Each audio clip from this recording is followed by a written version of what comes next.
Hi there. In my previous video, I showed you how to do cracked paint using a two-step process where we applied the Crackle glaze on top of a painted background like our black here, and then we painted white acrylic paint over that. And that's a fairly easy process to actually do. But there is another method, and I'd like to show you that today. So I have taken my same black craft paint or acrylic paint, and I've just roughly coated it on here. It doesn't have to be terribly even. And now I'm just going to use some craft glue and spread that all over here. The idea behind this process is that we're going to be working with the paint on top of the wet glue, and they dry at different speeds, which is why we'll get the cracks for this method. So let's have a bash and let's hope it works out well today. Maybe I haven't chosen the right day because it's raining here and it might be too damp.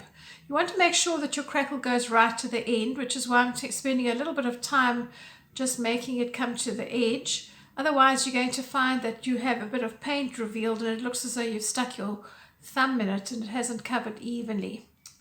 Okay, so we just get that right to the edge nicely and then just roughly smooth it over. As I say, your undercoat doesn't have to be perfect because you're going to be applying paint on top of this.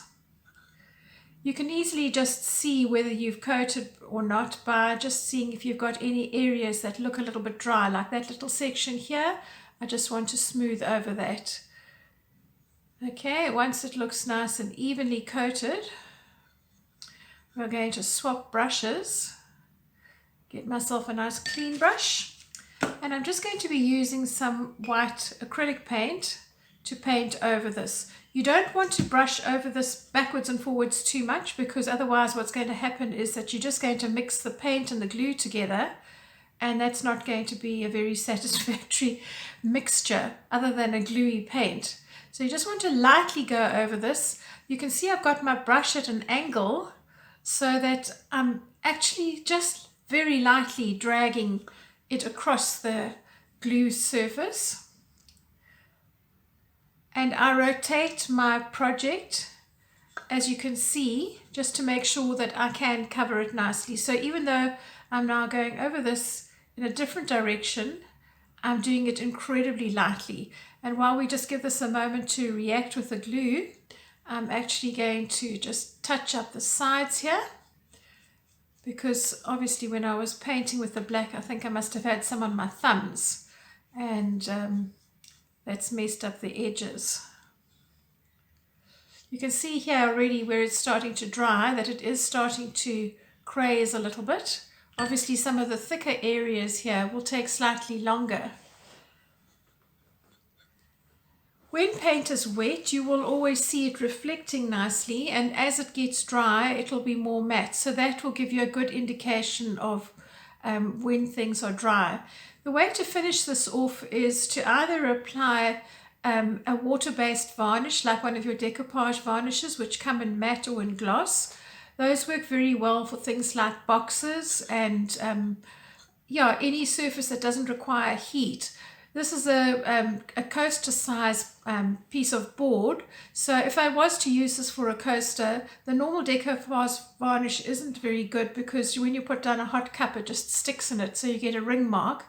So on this one I think I would prefer to use a wax. You could use either one of your chalk paint waxes, or we used to get clear floor polish waxes, which we used to polish cement floors in my country. I'm not sure if you get them yours, but you could use something like that. If you can't get that, then what you would be using would be something like an oil-based varnish or a spray varnish, something that is heat resistant. You might have to head to your hardware store for that. Although, having said that, they do make heat resistant varnishes in acrylics now. You can see what's starting to happen as the paint is reacting with the glue, that you are starting to get cracks and it's starting to form quite nicely. I can see clearly here as I tilt this backwards and forwards to the light that it is drying off nicely, although obviously summer would have been an easier time to do this. I think we can agree though that this is actually working very nicely, and what happens with this kind of crackle is that whatever color you have used as your base color, in other words, in my case it was the black, that color is going to show through the cracks. So this is a crackle where you would actually use it to get a weathered paint look. So you're actually cracking the top layer of paint to reveal the color underneath. Clearly you can see here that this one is slightly bigger cracks, but these ones are forming really, really nicely indeed, and they will continue to form as this dries off.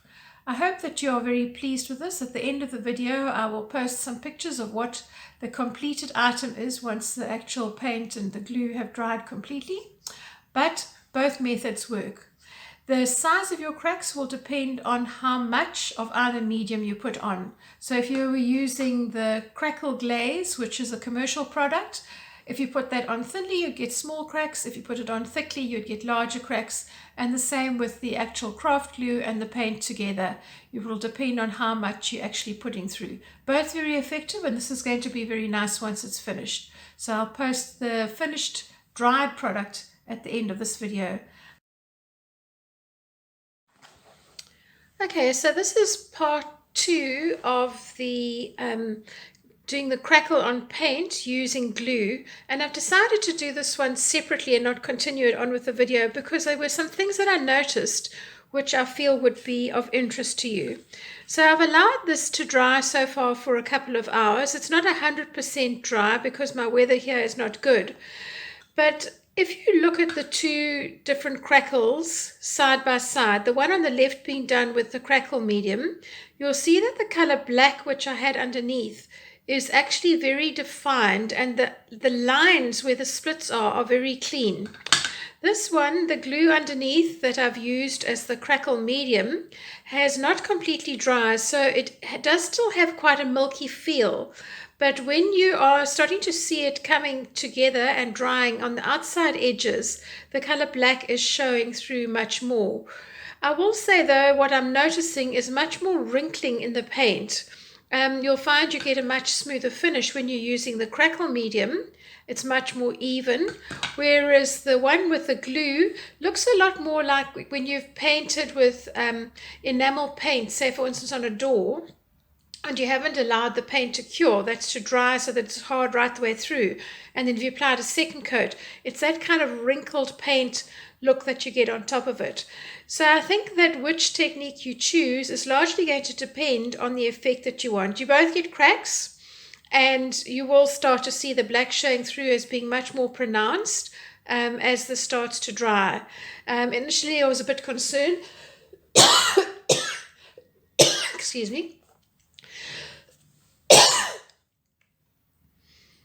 Initially, I was a bit concerned because the black wasn't showing through nicely, but then I soon worked out that it was just the glue underneath that was still drying up. So the black will show, but you get much more of this sort of wrinkled effect. So I hope that this has been useful for you, and I hope that it will help you make informed choices as to which method you're going to be using for your future products. So this one here that I'm showing you close range now is done using glue as the crackle medium. And this one here is using a commercial crackle medium. Side by side, you still get good results with both of them. Okay, bye for now.